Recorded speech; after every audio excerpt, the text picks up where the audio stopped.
My name is Harry, and I'm from London. Meghan Markle here.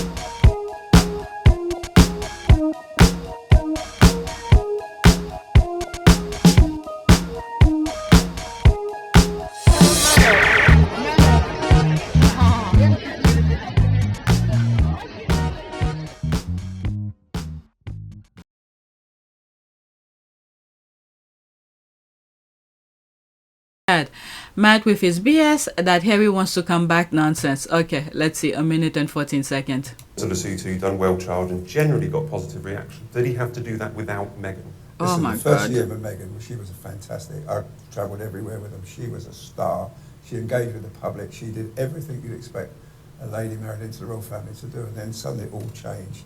All changed. Why do you think is that? I love working with Okay, him at the moment. because That's of jealousy. possible. Oh, what the I hell? think it's always trying What's to get talking rid now? of- Okay. It all changed. Why? Because the jealousy within the institution. They felt like, oh, she should not be the star. Why do you think is that? And then you participate in helping them to trash her. Let me move it back slightly. It all changed. What do you think? Oh my And God. it all changed. I don't think at the moment that's possible here.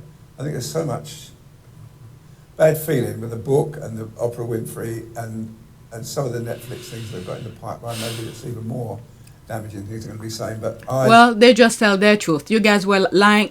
Right now, you're sitting here as if a piece of your brain is missing. You forgot your involvement in everything, the institution, the lawsuit that Meghan did with you guys. I don't know, whichever paper that, is it the Daily Mail or the Defel or something like that, who took her private letter to her father to publish it and all of that. You forgot all of this. The Sun hired an American private investigator to obtain personal and private data on Meghan Markle and her father, Thomas Markle. The PI then sold illegally obtained data to the Sun, though the paper denies knowing that it was gotten illegally. The Sun immediately tasked notorious Los Angeles-based PI Dan Dano Hanks to mine Meghan's data after news broke in October 2016 that she was seeing Prince Harry. Hanks obtained her social security number by deception, a criminal offence in the US as it is in the UK. Hanks also stole the data of Meghan's half-brother, her mother Doria Ragland, her ex-husband and 2 rumoured former boyfriends. The same day, a secret dossier with this ill-gotten information and Meghan's mobile phone numbers and addresses was emailed by Hanks to his handler James Beale, the US editor of The Sun. Byline Investigates has seen an invoice for $2,000 for the work sent by Hanks to The Sun's London HQ and a remittance advice note proving that he was paid at least $750 for the information on 11 members of Meghan's family and friends. In his exclusive interview, Hanks described Meghan's social security number as a key identifier beyond the reach of legal searches, which would enable other PIs to dig deeper into confidential records, opening up all the other private data held on US government and state databases. The Vietnam veteran drove to the LA houses of Meghan and her father to photograph the properties, so that the Sun could commission specialist reporters and photographers to mount a stakeout of each. The very next day, James Beale, along with the paper's then royal correspondent Emily Andrews, wrote the first story about Meghan Markle and Prince Harry ever to appear in The Sun. The story contained the first fruits of Hanks' dossier, as The Sun had obtained a quote from Meghan's niece, Ashley Freed, whose contact details were among the data that Hanks had sold. The Sun has never admitted ever having illegally obtained such information from any private investigator, and denies doing so in 2016 to Meghan and Harry. As a matter of fact, come January 2025, there's a lawsuit with Harry and the paper for hacking his phone and all of that, the phone hacking thing. So Harry have been telling you guys for years, the privacy. Chance my arm with a cheeky question. A bit like your mother, you are pursued every minute of every day by lots of people trying to take photographs, videoing, recording what you're saying, pushing. How can you possibly have a private life? Cheeky question. You're right, that is a cheeky question. But, Andrew, to be honest with you, sadly, that line between public and private life is almost non-existent anymore, and we will continue to do our best to ensure that there is the line. You know, we are completely aware that we're in a very privileged position, and I will spend the rest of my life, you know, earning that privilege and trying to bring a spotlight onto things and causes that really matter to me, and hopefully matter to a lot of other people as well. Everyone has a right to their privacy, and you know, a lot of the members of the public get it, but sadly in some areas there is this sort of incessant need to find out every little bit of detail about what goes on behind the scenes. It's unnecessary. You know, I hope that people get to see me here in this Invictus role, you know, cracking on with the guys and mucking in and having a good time with them. And this is half my official role, but half my private role. This is what I enjoy doing, but the private life has to be private, and I hope people respect that. But you refuse, and this part of your brain is completely gone. You forgot about all of that. And Harry and Meghan are supposed to just keep on taking the verbal and mental abuse from you guys. And as if now, all of a sudden, it's their fault for removing themselves from the toxicity.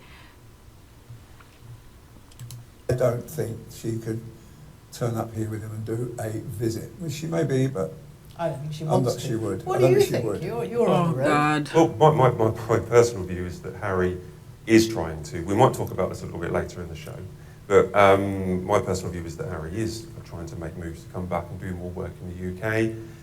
We know that he's been reaching out to friends. We know that he's been, you know, not actually wanting to work as a full-time royal or a part-time royal, but he wants to spend more time in the UK. But he can't do that without Meghan. With Meghan, sorry. He can't come back with Meghan. She can't come back on engagement. So that's why he's only. That's okay. I mean, you don't have to do everything together because you're married. No, but I mean, my husband and I don't even have breakfast together. You know? Yeah, but you're going on holiday next week with him. Oh, God. Oh, God. Harry told them all of that already. He's not bringing his wife because it's not safe. These high-profile battles, that actually attracts more attention onto you. There is more than enough attention on me and my wife anyway. They pushed me too far. It got to a point where you're damned if you do, you're damned if you don't. I don't think there's anybody else in the world that is better suited and placed to be able to see this through than myself. It's still dangerous, and all it takes reads this stuff and what they have read, and whether it's or whatever it is, and these are things that are a genuine concern for me. It's one of the reasons why I won't bring my wife back to this country. Okay, it's not safe for her. And then when Harry was leaving the UK to meet Meghan in Canada, alright, he did say he's not gonna leave them. He's gonna still doing work with the charities. The decision that I have made for my wife and I to step back is not one I made lightly. It was so many months of talks after so many years of challenges. And I know I haven't always gotten it right, but as far as this goes, there really was no other option. What I want to make clear is we're not walking away, and we certainly aren't walking away from you. Our hope was to continue serving the Queen, the Commonwealth, and my military associations, but without public funding. Unfortunately, that wasn't possible. I've accepted this, knowing that it doesn't change who I am or how committed I am. But I hope that helps you understand what it had come to, that I would step my family back from all I have ever known, to take a step forward into what I hope can be a more peaceful life. I don't know, as if this is a revelation or something. Harry told them everything. Oh my God, the people who went over there to listen to this BS.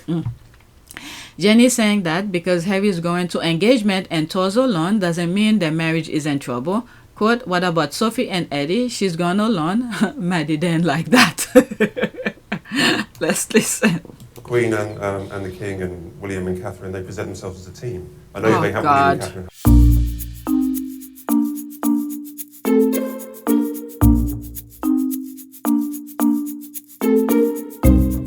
Recently because Mrs. Wells has been unwell, but they present them as a team. Harry hasn't been presenting himself as a team in the last couple of weeks. That's the point I'm trying to make. Oh my God. this is a young man, younger than these two here, and talking like this full-blown stupidity. My God, what's gonna happen to the younger? I don't know. Will there be any respectable younger journalists coming out of the UK? Oh my God. Well, the Duchess of Edinburgh, Sophie, I mean, she goes on lots of solo royal tours. We're not suddenly trying to say their marriage is in trouble, are we? Yeah, the little places she goes to, you know. I think we should just stop trying to poke holes in a marriage which I have no idea, but I hope and it looks pretty happy. Well, that's a real shame, Jenny, because we've got a whole big topic on that later. All right? Oh my. Queen and the King. Oh shit, there's more. Okay, I guess this is gonna be one video because I have a lot more. I didn't know this was a thread. Apparently, Jenny doesn't want to talk about what she doesn't know because it's not like her business to speculate. Matt does his dream to hear there.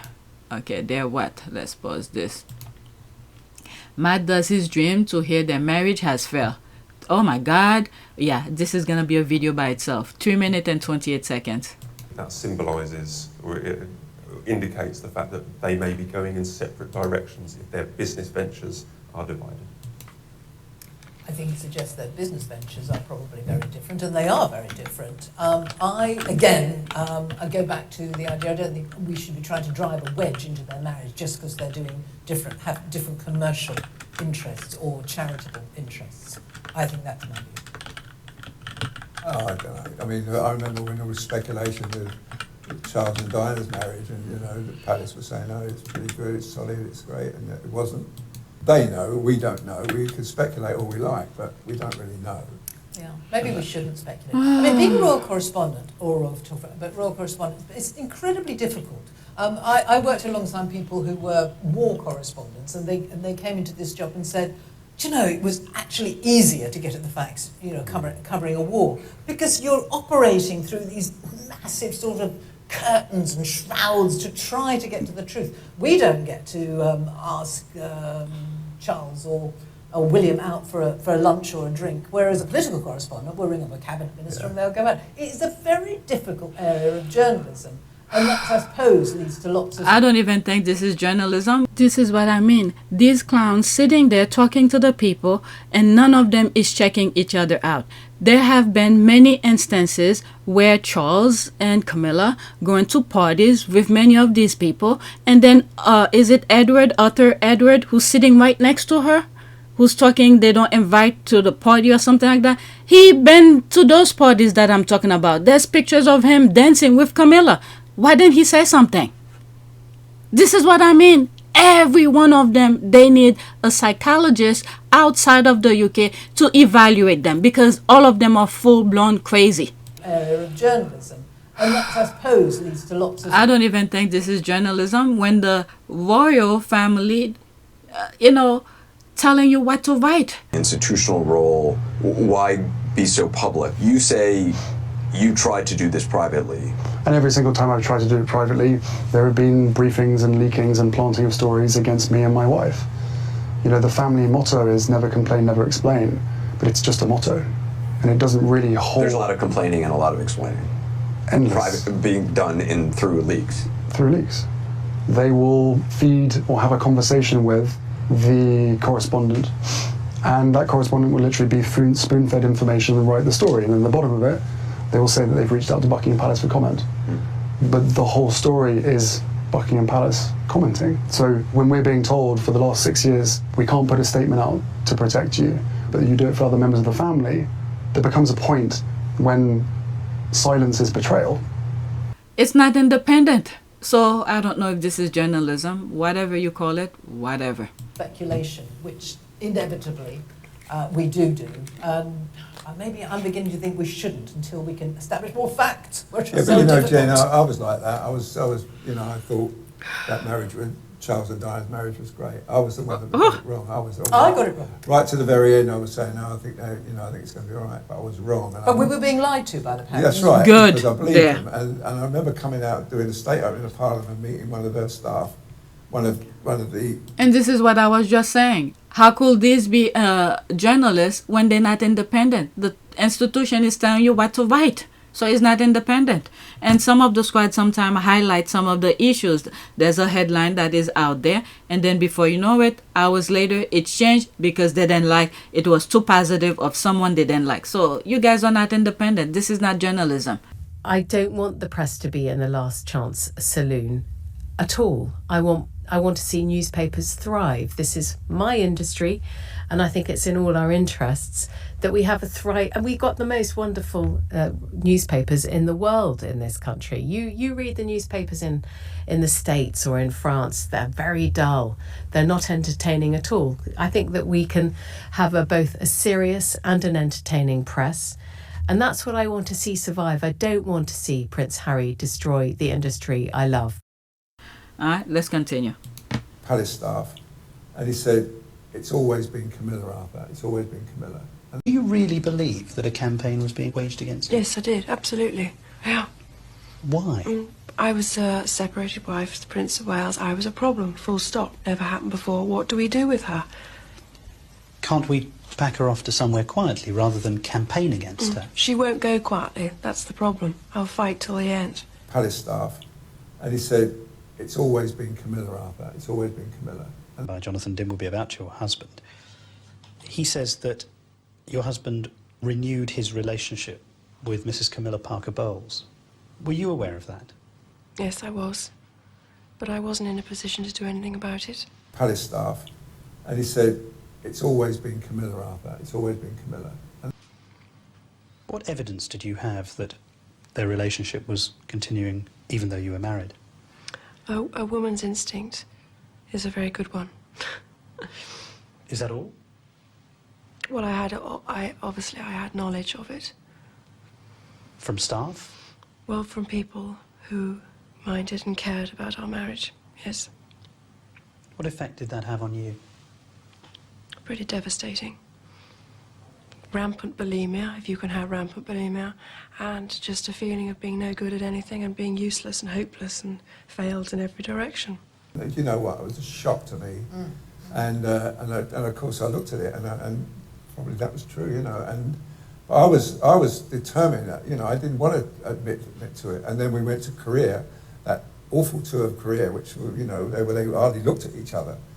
And it was so miserable, and I mean, they just couldn't wait. That was the last tour. They came back, and then a month later, John Major announced in House of Commons that they were separated, and I promise you, that was it. You know, that was the end of it. It's really interesting you're saying that sometimes we get lied to. So, you know, we do get lied to, right? Do you think that they tell us porky sometimes? We're right? Oh, there it is. They're lying to you, but here it is. I was just saying this. We're trying to report the truth or get the stories out there, you know. Or was it wise for them to tell you that Charles and Diana's lie is a strong word, and they try not to. I suppose they try not to lie to you, but they do bend the truth and they obscure the truth. Well, they do obscure the truth. It's more like if you ask, is the marriage in trouble? They're not going to say yes, it is, and then the next day the splash is in the Sun. Palace, where it says the marriage is in trouble, they're going to say. Well, it'd be better they said no comment, but they say, oh, well, every marriage has its ups and downs. They say, you know, well, that's a private matter. We don't comment on that. That's their big get out. But they didn't reserve Harry and Meghan their privacy. But for them, they could get as much privacy as possible. And you guys respect that. But when Harry's telling you guys to respect his boundary, his private life and things like that, you guys just go right through it as if... I just don't understand the logic of not respecting somebody's privacy. You know, even if the king then said that, but the person itself who's going through it, telling you respect his privacy and his wife's privacy, but you guys refuse to accept that. And now he even left the damn country, and you guys are still after him. And look at this, you're making a whole freaking thing regarding him and his wife. And now you're just talking about the left behind us. You know, and but I mean, I remember that we did a trip to Brazil before we went to Korea, and I watched them two there, and they seemed quite happy together, chatting away together, and I didn't think it was over, marriage was in trouble, but then when he said it's always been Camilla, I thought, my God, what a shock that was. But the Charles and Diana ended up... Oh, my God. Oh, shit, there's... How many more? I feel bad. It's putting poison in these people's brain. Oh my God. Okay. Let's see here. Let's pause. I just don't want anything to be moving while I'm not even paying attention to it, and then YouTube is gonna flag it. Someone asked about Meghan and the royal family. Was she supported? Jenny the Bee said, that's why Willie saying to Harry, take your time nonsense, because they all hope she leave him. Heartbroken. Oh my God, 4 minutes and 56 seconds. Oh my God, that's long. And Harry, when they basically got the engagement, it was brilliant. When they got married, it was fantastic, and of course all the press covered and everything. Do you think that the royal advisors didn't really advise Meghan that she had this opportunity, that a massive great big door was beginning to open for her, for all her subjects, for all her charities she might have done before she met Harry, that she had the opportunity to, you know, become a better royal, if that makes any sense? That first year she was, as I told you earlier, she was brilliant. She did everything right. She was just engaging with the people and she was fantastic. And this is what Harry and many other things he saw in her and said, oh, this woman will fit perfectly with the things that I do. This is why Harry, one of many reasons, okay, I don't say because of the charity work Meghan has been doing is the only reason, but so many other qualities that Meghan has that attract Harry, and said this is a perfect human being to bring along to the institution, to help the institution. But the institution refused to see that. So, hey, it's their loss. I know the fact that she'll be really unbelievably good at the job part of it as well is obviously a huge relief to me, because she'll be able to deal with everything else that comes with it. But no, you know, we're a fantastic team. We know we are, and we hope to, you know, over time, try and have as much impact for all the things that we care about as much as possible. I am very excited about that, yeah. And Meghan, given your acting and the profile you had, you'd already been involved in various causes, you've been an ambassador for UN Women. What about this new role? I mean, you're going to have a bigger platform, a bigger voice. What do you want to do with it? I mean, how... Sing. Can you imagine? No, I'm not a singer. I think what's been really exciting as we talk about the transition of this out of my career but into the role is that, as you said, the causes that have been very important to me I can focus even more energy on, because very early out of the gate I think you realize once you have access or a voice that people are willing to listen to, with that comes a lot of responsibility, which I take seriously. And at the same time, I think in these beginning few months and now being boots on the ground in the UK, I'm excited to just really get to know more about the different communities here, smaller organizations who are working on the same causes that I've always been passionate about under this umbrella. And also being able to go around to the Commonwealth. I think it's just the beginning of a... There's a lot to do. Really? There's a lot to do. This is why they're doing so well without the institution, because both of them together are capable people. All right, so you see what they're doing. What is it? Travelers is now worth $3 trillion coalition. All right, these are the things the institution could have easily benefit from, but no, they saw the hate. They wanted the spotlight. So Harry said, take your spotlight, but I'm leaving, and the light followed them. Whether or not that was her overall plan, I don't know, but you know, I figured that she was doing everything right. Honestly, we went to Dublin. I mean, she was engaging with the people there, and it was phenomenal. I can't tell you, she was, that first year where she was unbelievably brilliant. So I don't think she needed any briefing. I mean, she was a very wise lady. She knew exactly what was required of her, and she did it. But then she decided she wanted to do it anymore. Nah. This is where you're wrong there. She told Oprah in the Oprah interview that they wanted to stay. If they had the support of the royal family, they would have stayed. So in conclusion, if you'd had the support, you'd still be there? Without question. Yeah. I'm sad that what's happened has happened.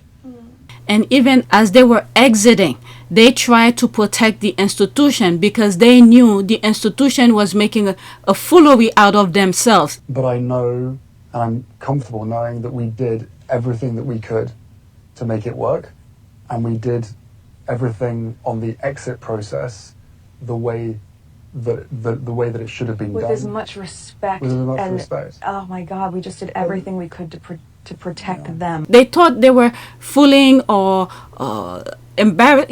I don't know, depending on how they see it, embarrassing them. But in fact, it was the institution who was making the big mistake. This is why they did all the... Harry went to court, had the judge review the process and everything like that. Okay, so no, this is where this guy is wrong. They wanted to stay, but it's William who kicked them out of whatever that was going on in his head. This is where you're wrong here. You're lying to the people.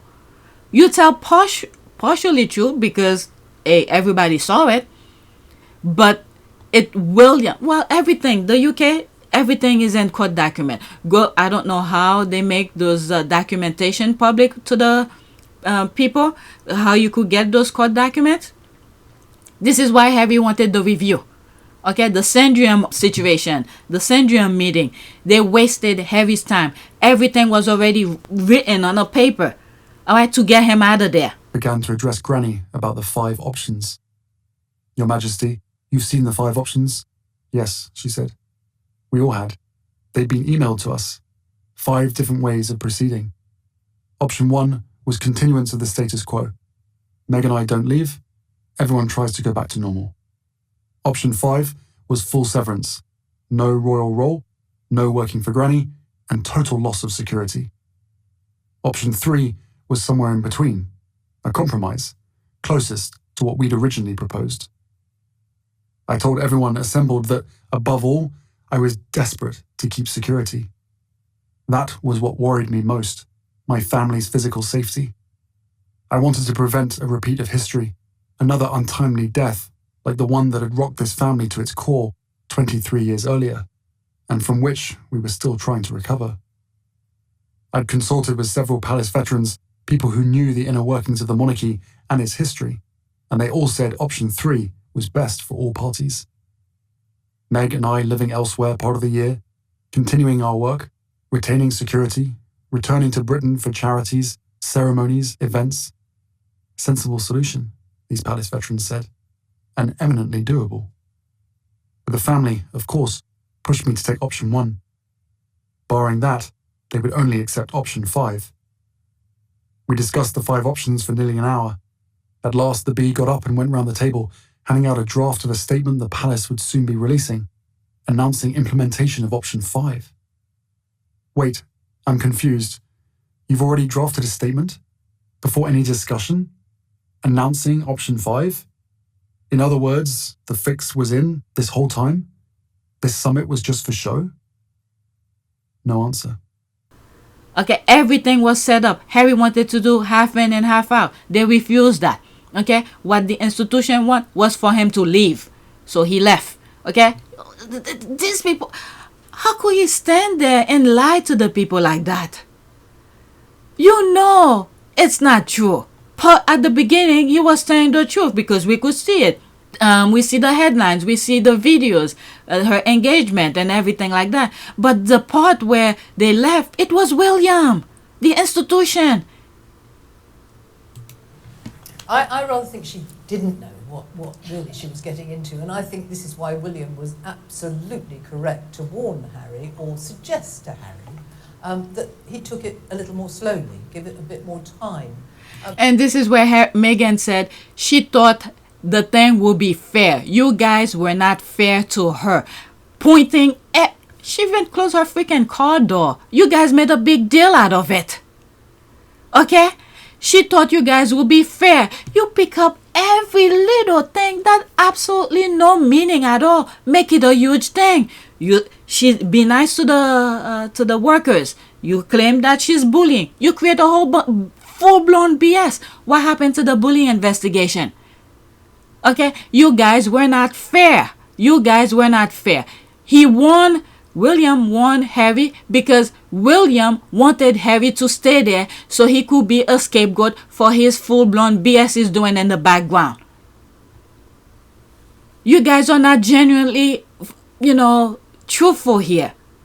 What William had for Harry, as Harry's future, was for him to be miserable, drinking, smoking, like waste his life away for him. Like what? Well, when I was younger, I wanted to be a policeman, but that never happened. I wouldn't want to be that now. Most popular cop on the block. Exactly. What would you want to do? Outside and doing sort of fun stuff, but with an edge to helping people. How about you, Harry? He'd probably sit in and play computer games and drink beer. Thanks a lot. And then for the tabloid to keep on minimize Harry, and then for the tabloid to elevate William. But meanwhile, Harry had a vision for himself. Everything he said to Matt Lauer, what he wanted to do, when, you know, as a job, when he gets older or whatever, when he could be normal, that's the term he used, it's everything that you see him doing now. How about you, Harry? He'd probably sit in and play computer games and drink beer. Thanks a lot. No, I honestly, I don't know how well this would get out, but I'd probably live in Africa. I'd like to spend all my time out there. In a humanitarian both. It would be a humanitarian aspect and as well as a sort of safari aspect. As a job, it'd probably be a safari guide, and then it'd be really good for me because he wouldn't be around, you see, so I get the highest to myself. At the same time, you know, splitting my time between a charity, you know, in the Sutu, probably the Sutu as well. If I became normal tomorrow, then I'd have that word normal comes up a lot, doesn't it? It really is. It's kind of the holy grail out there. I feel abnormal. But William, on the other hand, wanted Harry to waste his life away, drinking, smoking, do absolutely nothing. How about you, Harry? He'd probably sit in and play computer games and drink beer. And then for the tabloid to make fun of him. That's what William wanted for Harry. Not having a family of his own, not having a wife, or whatever it may be. Okay? He wanted Harry to waste his life away for him, so he could look good 24/7, you know, 365 days a year. Okay? But Harry had a vision for himself. Oh my God. Not the strength of the love, but whether Meghan understood what she was getting into. She knew. And I think William was so wise, I don't know what you think, that to give Catherine 10 years to Oh look my at that God. woman. He didn't want to marry her. She was the last result. Everyone he wanted to marry said no. Oh my God. 10 years? Please. The moment Harry saw Meghan, he knew. He knew that was her, who's gonna be the mother to his children. If you guys had kept your boundaries away from her private life and Harry's private life, don't, you know, instigate, get her parents, get involved, her sibling, get involved, talk non-stop on national television about them, guess what? They will still be there. Oh my God, I can't believe these people made a... Oh Lord, this is toxic over there. Well, can I hack it? And I think if Meghan had been given more time, she might have thought, well, no, I can't give up my independence. I mean, Meghan was fantastic. I mean, she was. You said she was a credit and could have been such a credit. She was an independent, forthright woman with her own career and her own thoughts and her own charities and causes. And she could have been exactly what a modern monarchy needs. And I think that the monarchy, She was. as I've said earlier, didn't act as carefully as they should have done in nurturing what they could have had. But also, you know, she's by all accounts a bit of a diva. And no, she is not. I didn't like she is not. She is not. This is where you come here with your stupidity again here. Okay? She tried to do things, you know, as carefully as possible, but you guys with your... Touched on it before. You have, it's well known, you've championed the empowerment of women and young girls and promoting their self-worth. How do you hope to continue that work with the Royal Foundation? Yes, I mean, I think that knowing that I've just been here for 3 months, right? And in that amount of time, but with that said, for me, it's very important to, once you hit the ground running, even if you're doing it quietly behind the scenes, which is what I've focused my energy on thus far, is meeting with the right people, meeting with the right organizations behind the scenes quietly, learning as much as I can so that I can maximize the opportunity we have here to really make an impact. I think... This is crazy people talking over there, my God. She saw and didn't like her wings being clipped in that way. I think it's a very sad combination of misjudgments, really. I'm going to kind of disagree with Jenny, if you don't mind. I think the royal family gave her so many opportunities. They gave her staff, they gave her a house, they paid for her wedding. And the wedding she didn't even want. Okay, you guys wanted it to benefit from it, and you did benefit from it. She didn't want that. Okay, the house. Okay, it's not like she wanted the house. Guess what? The money she paid back for the Fragmore cottage, she could have bought a brand new house. Okay, but instead, you guys make a big deal out of it, a gift that the Queen gave to Harry. Harry is a blood prince. Okay, but you guys made a big deal, and it was something quarters, maid quarters, and it was in bad condition.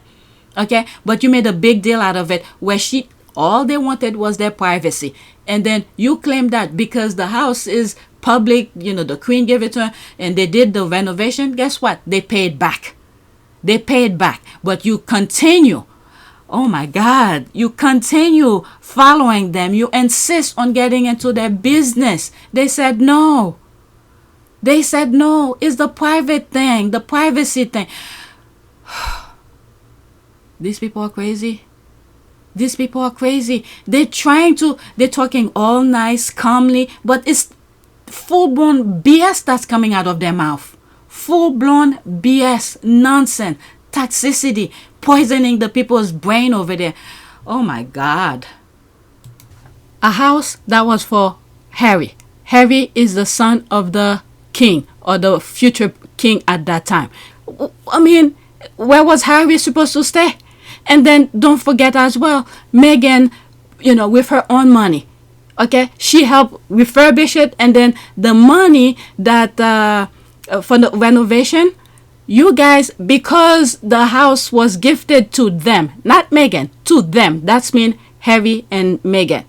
Okay, you wanted to get into their private life, and they said no. And you claim because it's the taxpayers who pay for it, for the renovation. What did they do? They repaid back. So nothing was free. Okay. They gave her, patronages. They gave the Commonwealth Trust. She was made, trying to remember the title. She was an ambassador for the Commonwealth Trust. She had all these opportunities. She was given so much to succeed, and we were told that, 5 a.m. emails, that she was, busy. These are experienced staff working for the royal household. They've seen it all. Please, they work from 9 to 5. Yeah, I think there's another factor here too, that Meghan is a very professional woman, and she's very American in that way. And the male-dominated culture of the royal household doesn't like the kind of terms that they would use there, pushy American. They don't like pushy Americans, meaning that they don't like professional people who work hard.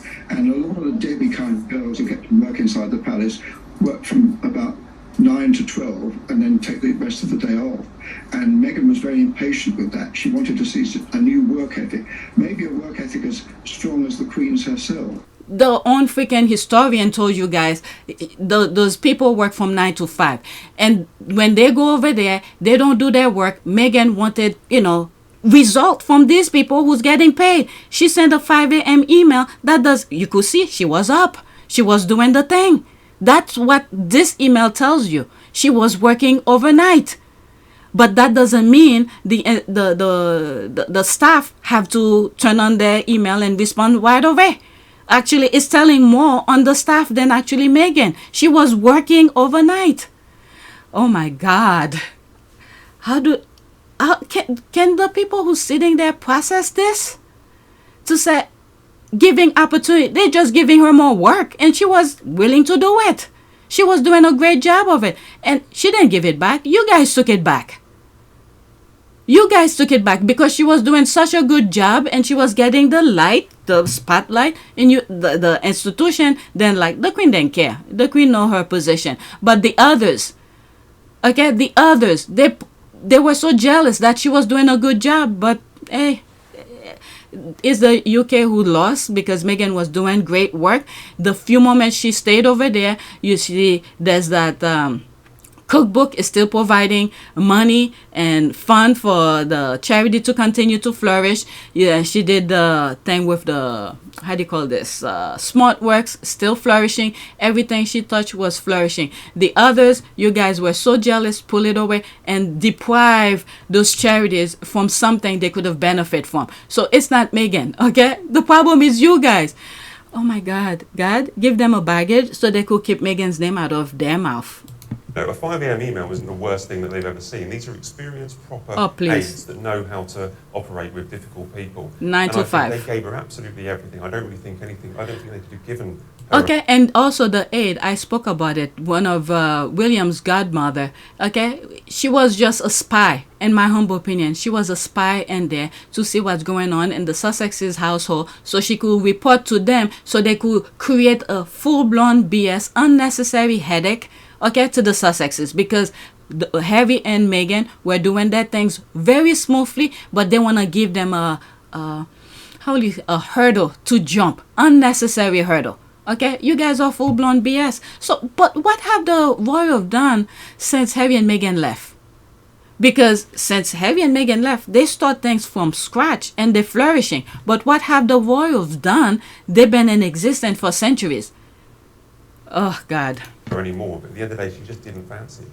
You just yeah, didn't no, want it. I appreciate that. I take His that question on board, was but- whether the royal family, whether the royal household had Yeah. helped her enough. No, and no, you're I quite think right. they gave her more than enough help. But I think that more time, she should have taken more time, and Harry should have encouraged her to take more time to see, is this for me? And it was a very bad fit in the end. Oh my God.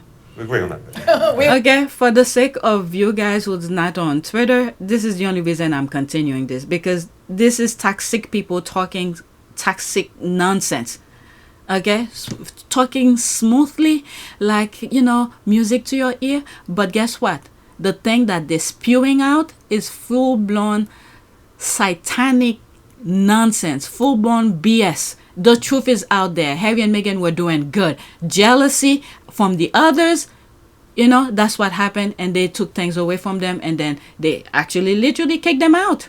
Okay, you have Bojo, who was talking about things in his book. Go read Bojo's book. Prince Harry and Meghan, in my view, they came to an event we did for female education, and they were brilliant.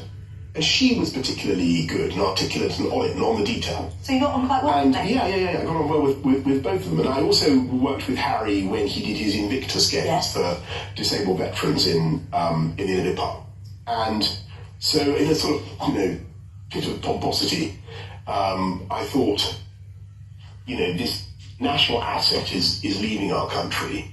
I think he's a force on the whole, could be on the whole a force for good. I'm going to try and discourage him. And so I had a pathetic attempt at that. It didn't work. No. And there you go. I failed to avert an exit. Agree, disagree. Okay. Oh my God. Wherever you go, this one first? Yeah. Sorry, I should point for you, shouldn't I? Yeah, sorry. This isn't a question. Can I tell you a story? Yes, of course. First of all, you have a wonderful style. Thank you. And Arthur's, yours isn't too bad. What I mean? How about Matt? Oh, yeah. He's not on the panel. I had the honour of being invited to the Queen's 75th birthday party. And I turned up, there's 230 celebrities there, and me. And the major domo was trying to make himself heard to call in people in for dinner. So I said, do you want me to do it? So he's, oh yes please. Oh my God. So I stood up and I I'm said, probably gonna. my lords, ladies and gentlemen, would you please, blah, blah, blah, blah, blah. And as soon as I'd said it, and the Queen started to come forward, I thought, Christ, I didn't mention her. So as she came past, I said, I'm sorry, ma'am, I forgot you. And she just looked at me and said, everybody does. Okay, waste of time. Okay, there's the next one. Let's pause this. How many more? Oh my God. Okay, let's see here. Palace, wherever it says the marriage is in trouble, they're going to say... Well, it'd be best if they said no comment, but they say, oh, well, every marriage Or has they its ups say- and downs. They say, well, that's a private matter, we don't comment on Yeah, that. That's their big get-out, And, but I mean, I remember that when we did a trip to Brazil before, we went to Korea, and I watched them two there, and they seemed quite happy together, chatting away together, and I didn't think it was over, marriage was in trouble, but then when he said it's always been Camilla, I thought, my God, what a shock that was. But the Charles and Diana ended up coming out because the press officer literally did say they were struggling at one point. Was that not right? No. We was in Korea, and one of the private secretaries said, look, they're all right, it's not perfect, but they're trying to do, make something of it. Then we knew that was... That was the very end, but until that point, they were up to that point, they were just batting it away. But I remember the guy did it, and he became the ambassador of the United States. But I remember him saying that. And of course, the reporters went into an absolute frenzy, and it was true. As I say, the following month they separated. Arthur, you give me the impression that you miss Harry.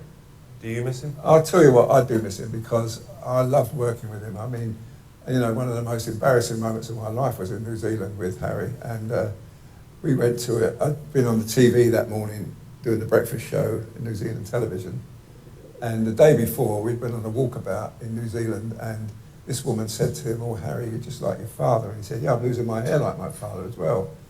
So this show guy, the anchor on the show said, well, give us a fact. So I was talking to, photographing Charles yesterday. Sorry, I was photographing Harry talking to this lady in a walkabout yesterday, and he said he was losing his hair.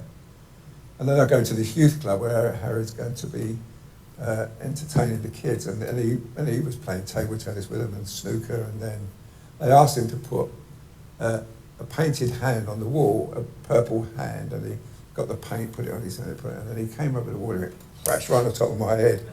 And I had this purple hand on my head, right? And then suddenly everybody's taking pictures of me, and I felt a bit stupid anyway. Good. Went and washed up. I said, and he was washing, I was washing up. I said, what'd you do that for? He said, well, you told everybody you told me when on television said I was going bald. I said, well, that's what you said that lady yesterday. He said, yeah, but I didn't want you to tell everybody in the world. So, he got his own back then, but, but he was fun that way. And the next day I went and did a group photograph for him up at his private apartments. And so, he was fun. And that, I don't know if there's any pictures of Harry here, but, that typical, that Usain Bolt picture, it was so much fun that day. And then when he met the Jamaican Prime Minister, instead of saying, hello ma'am, pleased to meet you, he just hugged her. And I said, what do you do that for? And he said, because my father said she likes a hug, so I thought I'd get in first. Oh. And that's what he was like. He was so much fun. And he went to Bob Marley's. Okay, he listens, he understands and processes things. Bob Marley's wife, and she gave him Bob Marley's scarf, and there was kids there, and he was dancing with the kids, and he was wearing blue suede shoes, and he was fun, he was exciting. And then we went to Brazil, and he playing football with the kids on the beach, and then he ran in a road race, and as he finished the race, he had a picture of William on his face. He was fun, and he was surprising, and he used to say, I'll do everything I can to make it good for you. And that's what shocked me, when he just cut us all dead that one time up in Manchester. You then respect his privacy. Mucking in and having a good time with them, and this is half my official role, but half my private role. This is what I enjoy doing, but the private life has to be private, and I hope people respect that. You then respect his privacy, and then the institution, the ones who's gonna carry out the baton, to be the king, the monarch, then see the jewels of Harry, what he does for the institution. But instead they focus on spotlight only. They didn't see the work that Harry was doing was to benefit them. So who cares now? He's doing his own thing. You then respect his wife, and even him. None of them respected him. So it doesn't matter anymore. I'll never forget it. And I was shocked, and it was just the day he met Meghan, or the day he fell in love with Meghan, and it's all changed since then, and I feel sad about that, because he was a fabulous person to work with. Okay, he was there, he brought the wife then to help, but you guys refused to respect his wife. The private life has to be private, and I hope people respect that. So it's not his fault. Harry is we often portray him as the fun, Jack the Lad when he was here in the UK.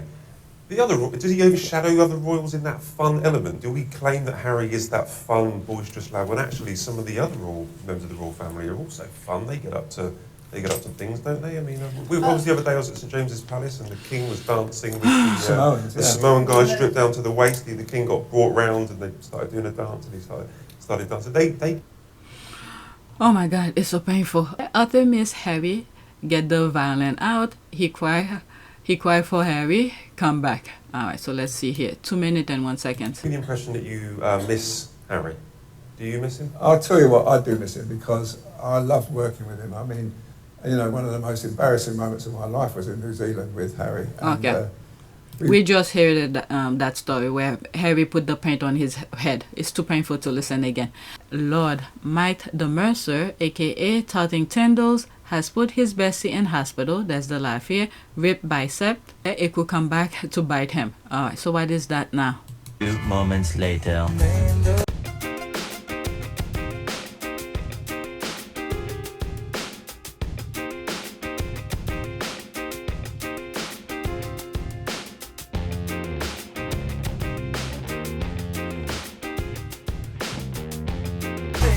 What the hell is that? What the hell is that?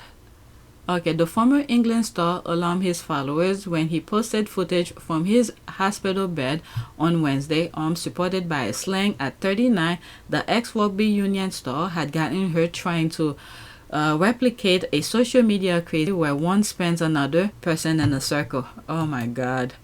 Okay, while observing the original stunt alongside Tendo 45, Haskell remarked, "Speed is key." Unfortunately, the attempt to execute the trick didn't go as planned, reports The Mirror. Footage on their podcast Instagram account for the good, the bad, and the rugby illustrated their challenge. Haskell managed to tip Tendo over, but struggled to right him again. Yet what began as fun, it ended with James and AE needing an operation for a ripped bicep. That's their problem. Marriage. Okay, so that's that. You know, this recording is gonna be into 3 parts because this one that I'm talking in, gonna cut it into 2 with Bojo. Wait, let me go back. Shit, let me pause for a second. Yeah, I wanted to go back to this because this is where the squad's comments are, and this I didn't know it was a long thread. So what I was saying also is that this recording is gonna be part 1 and part 2. The one with Bojo talking to Camilla Tomney is gonna be a different video. I thought I was gonna put everything in one, but it's too long. Right, you know, Prince Harry and Princess Meghan are that couple. I don't care whose side you are on. How is it normal that people pay money to hear about 2 people and said people aren't there? Who does that? Oh, so those people when they're paid to listen to them lying to them like that? Oh my God. And Matt, the F face, saying it's a shame that their marriage look happy. My God, the evil these people spew. Don't they realize that Willie and Kate are the ones in a broken marriage? Everything they wish on Meghan and Harry will hit them 1,000-fold. Okay, I can't believe those brainless F sat there and listened to 3 people pretty much lie for how many hours straight? That's what I'm saying. This full-blown lie. Everything Mad said about their departure was a lie. Yet again, they blame Meghan. That's the thing. The only good part was when Jenny said Megxit is wood. Thank you. I saw that too. I can't believe there was an audience. Thank you. I'm telling you, it's full-blown BS. It was painful to listen to, especially when you know the truth. So it's for you guys, okay, who's not on Twitter. Do these people actually believe what they're saying? The facts are out there. Thank you. This is the thing that I'm saying. The facts are out there, but they're ignoring them. The press were vile to Meghan. Why was she supposed to get used to that? And of course, Matt, Arthur, and Jenny don't even mention that. Totally revising history to suit themselves. That's okay. That's the squad saying exactly what I was saying. It's sheer insanity. Jenny tried to be the adult in the room, but even her common sense was drowned out. Then William go to New York and Singapore and many others on his own last year. Did anyone say he was divorcing his wife? What is wrong with these people trying to find a problem when there is none? Okay. There's that as well. And Will heading to South Africa without his spouse, plus both of them going to separate recreational events. All this is to deflect from the truth, bound for divorce. That's their problem. God needs to give them a baggage to keep them occupied. Now let's go to the other tweet. Now this is my last one, and then I'm done with this, and I probably will do the Kamala Tomney thing another time because I'm tired of recording.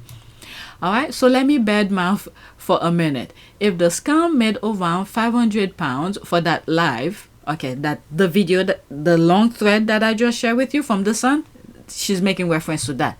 If the scam made around £500 for that live, if they pay each commentator the customary £75 and the host £100 generously, they walk away with about £250. And I didn't even factor in their expenses. Lord, they left the location with an IOU. In other words, the place where they were sitting, who knows, maybe they rented it. There's a amount of money for that, right? And those people came to listen to the BS that was spewing to them. Bunch of lies. Okay? So they had to pay for that, and it totaled to £500. So which means with the people, the three panelists that were talking, who knows, the woman who was holding the microphone and all of that, they probably had to pay her. And did they rent the chairs, or did the place already had the chairs? But the room that they were in, they had to rent it. All right? So it's probably a couple £1,000 or even more. So they only made £500 in that. So which means they didn't make, there was no profit in it. They actually lost money. I'm dead. That's what they made. Okay, yes, sis, a whooping £500. All right, that's an ad. To rent the chair for people to sit on, at least it will cost him about £2. That is £200. So that only has left £50. There's that. What happened? Yeah, only over 100 people showed up for the Scum Weekly show on the Royals, so they only made about £500 for the event. Oh my God, the squad are just laughing. Okay, so that is that. And the one I'm gonna leave, maybe I'll do it later tonight. Today is Sunday, so I might have time, and today I wanna sort of relax too. I might go to the gym. Okay, so the next video that I'm gonna do is this, and I have a lot of tweets making reference to it. This is where I just left. Let's delete this, and this is all that. Bojo, that will be that, and I have all of this left. I didn't even count. So these are some of the Bojos, some of videos right here of Bojo, and this is the squad making fun of the interview. Okay, so this will be for next time. That's it. Please take a moment to subscribe, like, and share if you're not support. Oh, I did say I want to come back to this. Okay, so there it is here. I completely forgot about that. All right, so I cut it. Now it's back to the monetization program. Okay, so it's done with. What's the name of the video? It's season 3, episode 321, praying for Mr. Justice, Duke of Sussex. So that was the video they had an issue with, and it was since 2000 something. Let me see. I showed it at the beginning of this video. What's the name of it? This. It was November 22nd, 2023. Alright, so the part in it, I remove it, I'm done with. If I want to put it back again, I could put completely, how will I say that, screenshot. So that's that. Alright, so it's done. It's in the monetization program. There's nothing else here. Who knows, by the time the 21st of this month come up, they're probably gonna flag another old video. Alright, so that's it. Please take a moment to subscribe, like, and share. If you want to support this channel, there's a PayPal link and a Cash App link in the description. You could donate. Those who have donated, thank you. Alright, so that's it. Thank you for watching.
Wanaka. It is a great privilege to be with all of you today.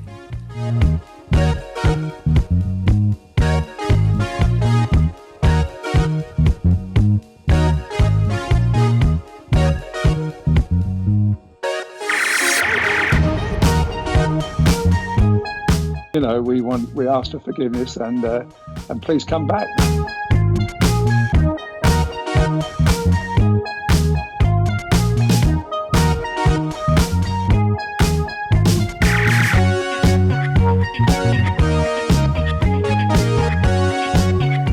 As you saw me find the love and happiness that I'd hoped for all my life.